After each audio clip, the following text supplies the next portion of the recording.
The only contract that received a justification was challenged by PSPC. I believe the term that they used specifically was take issue. Words were take issue because it was not accurate and did not justify the exception. Did ESDC respond with the proper justification, or did they maintain their original justification?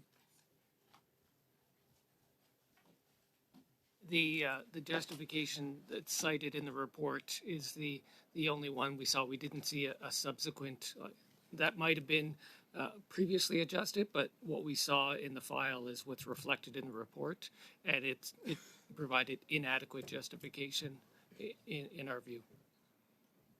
Thank you. To approve the contract, PSPC had the Minister of Procurement personally sign off on this $5.7 million contract. Is that correct? Yes. Which minister signed off on this contract? Minister Tassi. Thank you. Is it standard practice for a minister to personally approve a contract that their own officials challenge?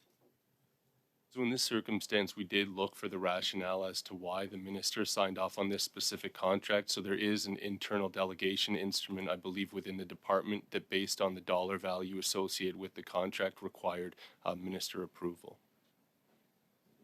What justification would a minister possibly use or to have to sign off on a $5.7 million contract? Can you think of a justification that would be legitimate for where a minister could personally override their officials and sign off on a contract? Have you seen this before? And what would, if not, yes, when? And if not, what kind of justification could possibly be used for this type of authority?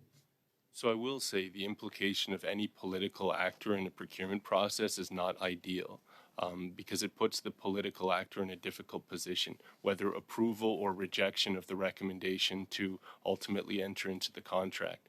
That being said, the signature was provided based on the recommendation, and it was in line with the required delegations within the department. Beyond that, we have no additional insight specifically why that was done other than the value of the contract.